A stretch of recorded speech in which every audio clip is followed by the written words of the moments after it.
Hello friends, welcome back. Let us continue with our discussion with another contemporary theory of motivation, that is equity theory, or also known as organizational justice. So, organizational justice is the extension of equity theory. I will start discussing about this theory based on this example which is mentioned on this slide, where I will just make it very concise that Smita is a student who is working as an intern in a company after completing his education, and to gain some experience joins for summer internship at a pharmaceutical company. There she was getting a pay of rupees 20,000. In the same organization, there is another co-worker who is named as Yash, and he is making rupees 40,000 a month. With the gradual process of interaction between Smita and Yash, Smita observed that Yash is not very much excited and motivated about his job, and most of the time he is thinking to quit the job, whereas Smita, in spite drawing less salary than Yash, she is more excited, engaged, satisfied and a go-getter person, and is more willing to help others.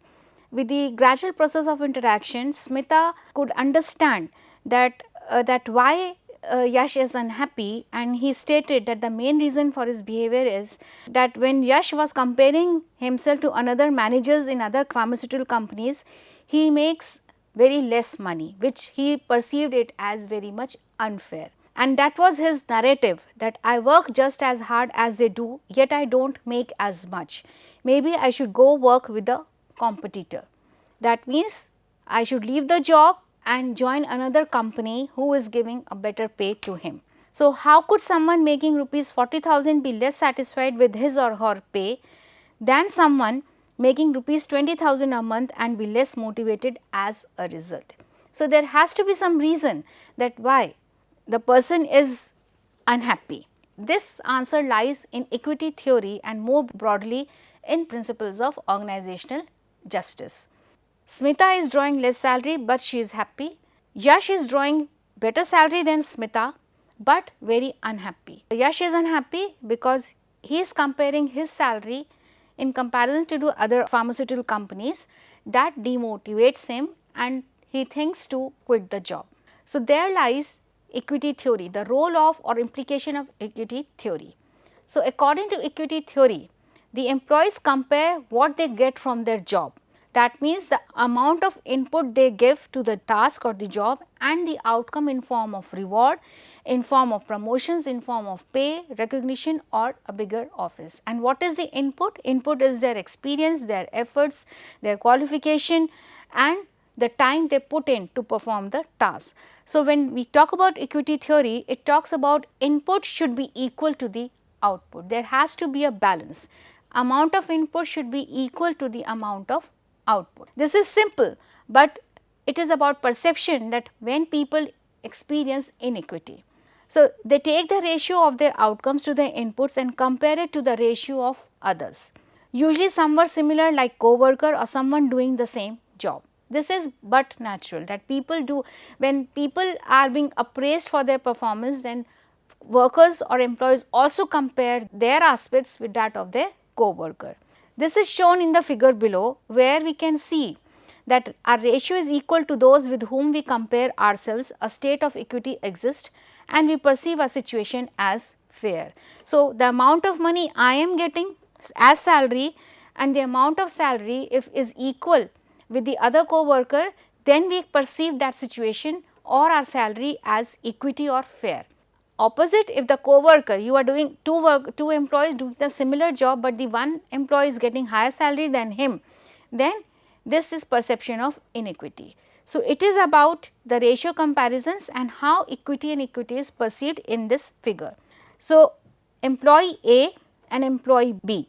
So, inequity can be being under rewarded or over rewarded, but yes, employee A and B also perceive equity. In this situation can be inequity can be over rewarded or under rewarded. You are doing less work, you are getting more salary, you are doing more work, but you are getting less salary. In both the cases it is inequity, but equity is that no matter how much work you are doing, the amount that is you are performing is equal between two people and the pay they are getting is also equal between two employees. So, this is the logic of equity and perception, which is based on ratio comparison. So, based on equity theory, employees who perceive inequity will make one of the 6 choices. If I go back to this figure, inequity due to being under rewarded or inequity due to being over rewarded. In both the cases, inequity is there. How the individual employee will tend to change himself in order to perceive equity. Change inputs, change outcomes, distort perception of others, choose a different referent or leave the field.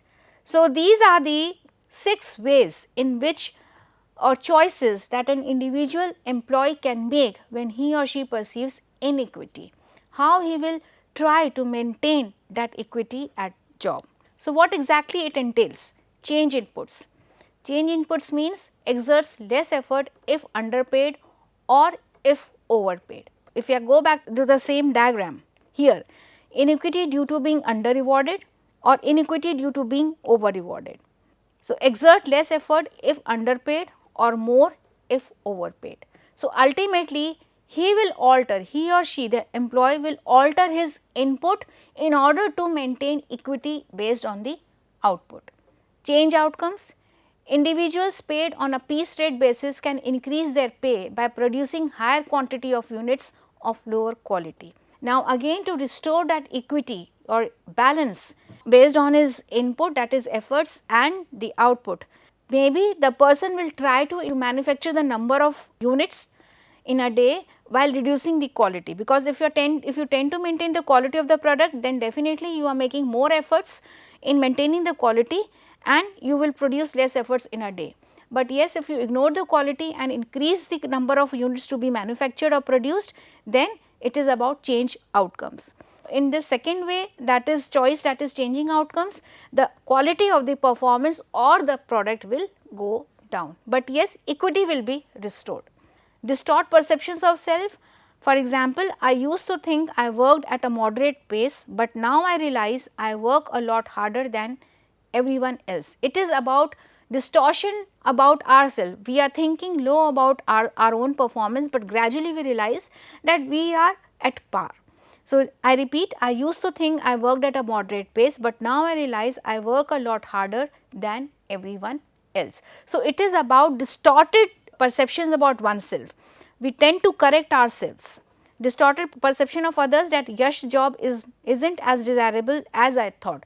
So, it is about that Smita can think about Yash in the example that what I was thinking about Yash, it is not desirable for Yash to stay in this job. He should leave and look for another job with equality in the pay. This is about distortion about others, what others think.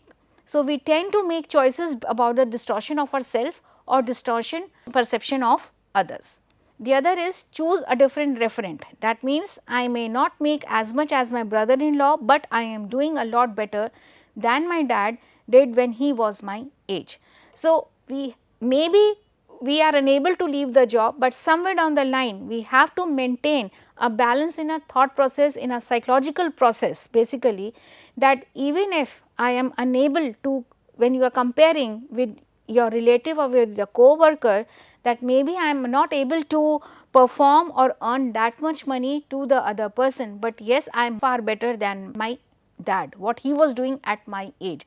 So, we tend to refer to a person with whom we are much higher than that person, and we tend to not to maintain that equity with the person who is already at a higher level. So, these are the choices that an individual make in order to maintain that equity. And the last is that you tend to leave the job, an intention to quit the job. When you are failing to maintain that equity in every aspect, then that is the last resort, last choice that the individual tend to leave the job. Now, the point is that whenever we are talking about these choices which are made by an individual on the perception of inequity, basically these are changes in the perception of oneself and others and one's own behavior. There is no change in the organizational structure, there is no change in the hierarchy, there is no change in the pay structure. The only change that is coming based on the choices is changes in the behavior. Either we are making changes within ourselves or in the perception of the others, about self or others. So, these are the 6 choices that an individual tend to adopt whenever inequity is perceived at workplaces.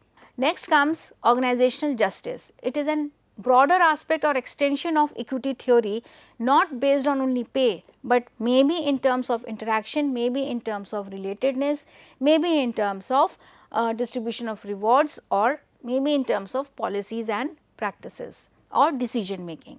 So, recent research has expanded the meaning of equity and draws on a bigger picture, that is organizational justice or fairness in the workplace.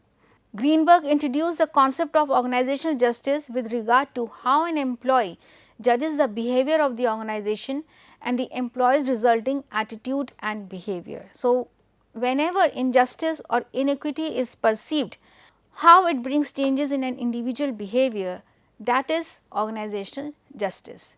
Organizational justice is the extent to which employees perceive workplace procedures, interactions and outcomes to be fair in nature.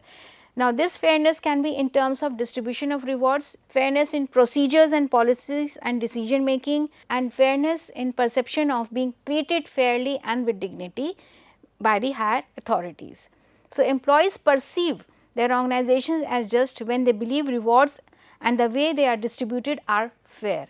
If the distribution is not equal, then it leads to injustice. So, fairness or equity can be subjective, because the person is weighing that to what extent we are having that psychological satisfaction and assessment that we are at equal or at par. If this subjective perception is negative, that means there is some kind of unfairness or inequity that has been experienced by any employee. So, in general, people see allocations or procedures favoring themselves as fair. This is but natural, that anything that is rewarded to an individual will be considered as fair. Further, organizational justice is concerned more broadly with how employees feel authorities and decision makers at work treat them. So, it is about interaction, it is about relationships as well. It is beyond distribution, it is beyond procedures, and it is to the extent of interaction or interpersonal relationship. This is one of the most basic model of organizational justice, which talks about 3 types of justice: distributive, procedural and interactional justice. And interactional justice has been divided into 2 types: informational and interaction. Distributive justice is perceived fairness of outcome, that is input is equal to the output. For example, pay. Procedural justice, it is about the perceived fairness of process used to determine outcome. It is about policies and procedures, it is about decision making and how it is going to impact every employee in an equitable manner.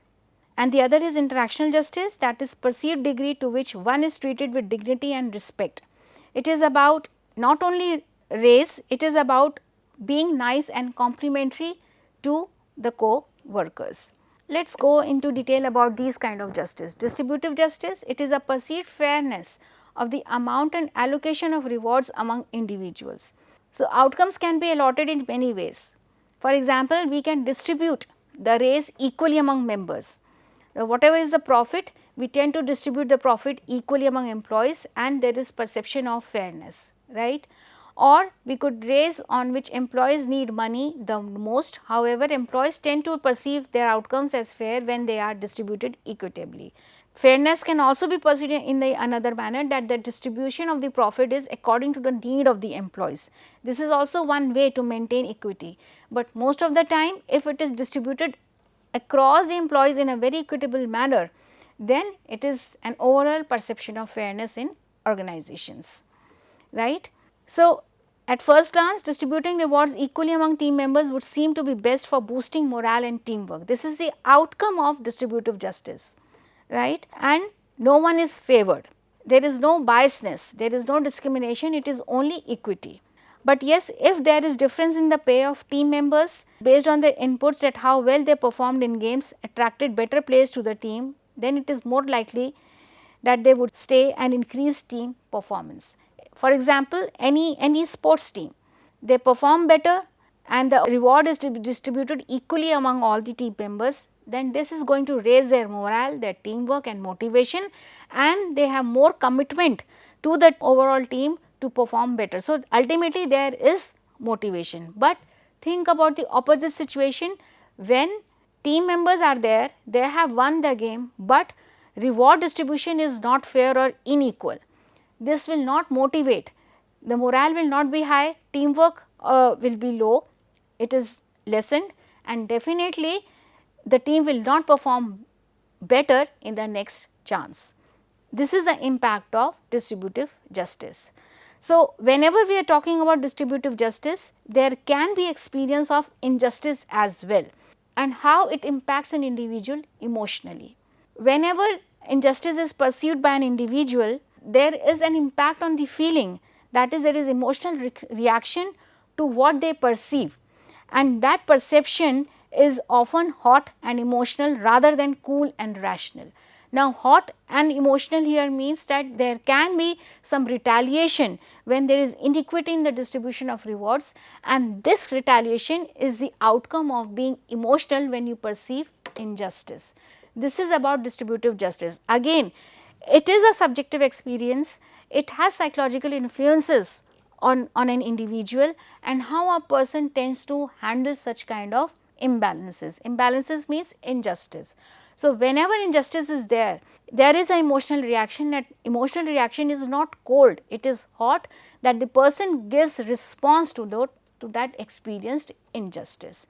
So, whenever justice is there, motivation is there. Whenever injustice is there, there is absence of motivation and more of retaliation. Next, from procedural justice. It is perceived fairness of the process used to determine the distribution of rewards, and while distributive justice looks at what outcomes are allocated, procedural justice examines how. It is about how the rewards have to be distributed and what policies, procedures and strategies need to be executed in order to maintain equity. So, this is about allocation of the resources, it is about the allocation of rewards in a very equitable manner. What procedure has to be adopted in order to maintain equity. So, employees when perceive procedures are fair, they are given a say in the decision making process, then they experience a sense of control and they also feel empowered. It is about decision making, it is about policies and procedures, and when employees have more voice to their opinion, then they feel that the situation is then controlled and they are more empowered, because there is more power to the voice, more respect and consideration is given to their employees' opinion. So, employees perceive that procedures are fair when decision maker follow several rules, including making decisions in a consistent manner. That means it is consistent over people and time, that it is beneficial to every member, then that procedure is considered as fair. There is no biases, that every segment of the employee is being benefited from that strategy, policy, that means there is no bias, no discrimination, and they use accurate information considering that it will impact positively on every employee. That means acting and adopting ethical practices and remaining open to the new avenues.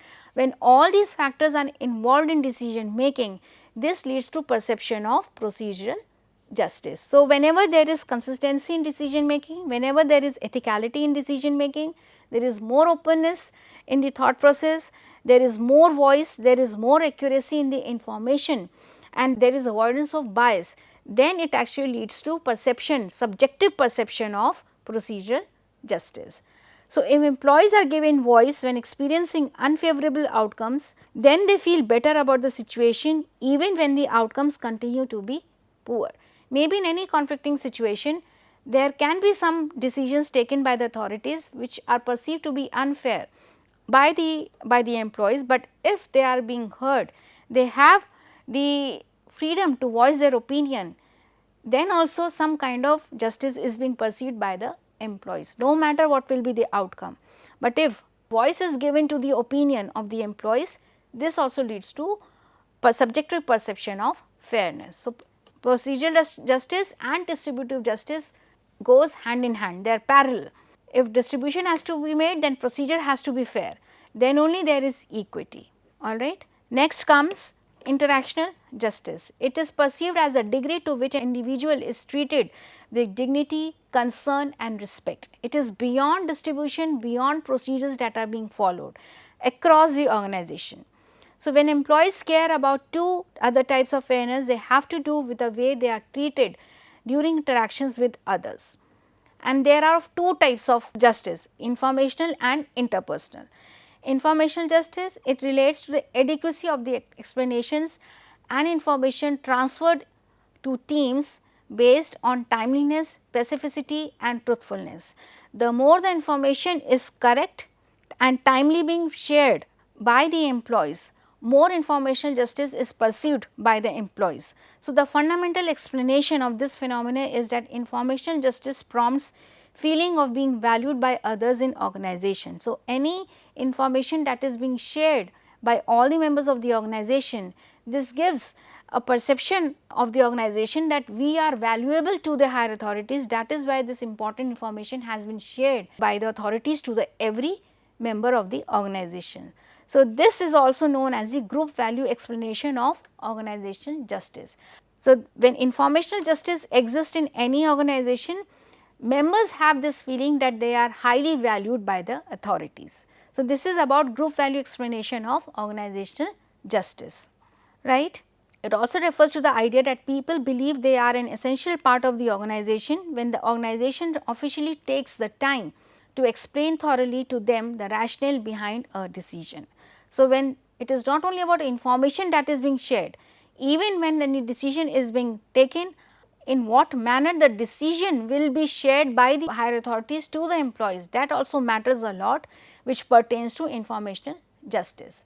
And the other is interpersonal justice. It is relevant to interactions between managers and employees, which reflects whether employees are treated with dignity and respect, irrespective of their designation, irrespective of the age, irrespective of the experience. Maybe an employee who is very old and maybe at a moderate designation, but is highly respected by every employee irrespective of the designation in the organization. This amounts to interpersonal justice, and which is again a psychological perception of oneself in the whole organization. So, we can say that interactional justice leads to perception of another two types of justice, that is informational and interpersonal. All right. Next comes antecedents of perceptions. Now, justice has been perceived. How it is being executed or observed? For example, employee participation, there is more communication and there is justice climate. When these factors are existing in any organization, this leads to perception of justice. Employee participation, when employees feel that they are involved in decision making or other organizational procedures. The more involvement is there of the employees in decision making procedures, then it leads to perception of justice, or the opportunity to participate in decision making improves an individual's perception of procedural justice and interpersonal justice. But yes, employee participation is a broader term which leads to perception of justice. The other is communication, that it pertains to sharing information and voicing one's own opinion, which is related to interpersonal and informational justice perceptions. What is the quality of communication by an organization based on trustworthiness also reduces the feeling of uncertainty, and again this leads to perception of informational and interpersonal justice. Providing accurate, timely and useful information fosters justice perceptions to be positive. And the other antecedent is justice climate. It is a climate that is related to the environment that pertains to an individual behavior. Employees working within a team may share their perceptions with one another, which can lead to the shared interpretation of the fairness of the events. If fairness is there, all the members will have the same kind of experience and they will share the experience in a way that the perception becomes a broader perspective of the team members. This leads to creation of justice climate. So, group level perceptions of justice can be conceptualized as an antecedent to individuals' justice perceptions. Now, once these situations, for example, participation, communication and justice climate are already existing in any organization, then definitely it leads to subjective experiences of perception of fairness. But what is the outcome? There is more trust among members or between member and the organization. There is increased job satisfaction and commitment because there is more respect and dignity, there is more ethicality in sharing the information, there is more fairness in distribution of the rewards. So, the employee becomes more committed to the organization. He will have reduced intention to leave the organization. There is more citizenship behaviors, people are more keen to be more altruistic towards their co-workers in order to complete any difficult task. There is more reduced counterproductive work behaviors. People have reduced tendency to indulge in deviant behaviors when they perceive justice. The more they perceive injustice, the more they tend to retaliate in different forms. For example, sabotaging the property of the organization, tarnishing the image of the organization as well as of the employee, or taking undue advantage of the organizational resources, or even to an extent to share the secrets of the organization with the competitor organization. So, the more justice perceptions are there, the more the tendency of the counterproductive work behaviors is reduced. There is reduced absenteeism and withdrawal. There is reduced emotional exhaustion, as I have already discussed that whenever distributive injustice is perceived, the person responds to that injustice in a very emotional manner. So, there is reduced emotional exhaustion when there are justice perceptions. There is reduced turnover in tension, the employee is more engaged with the job, he is more into finding the job more meaningful, and ultimately tendency to leave the job is reduced. There is reduced conflict management because more appropriate and ethical information is shared among employees. There is reduced biasness, and most important outcome is that there is increased level of motivation among employees, because more the distribution of rewards is equal, more information is shared in a very justified manner, the motivation level also goes high. So, this is another contemporary theory of motivation pertaining to equity theory or organizational justice, which says that when such kind of justice prevails in any organization, it impacts the motivation levels of employees to perform better. So, these are the theories that we have discussed in this section about motivation, the contemporary theories of motivation. I will continue the discussion in the next session. Thank you so much.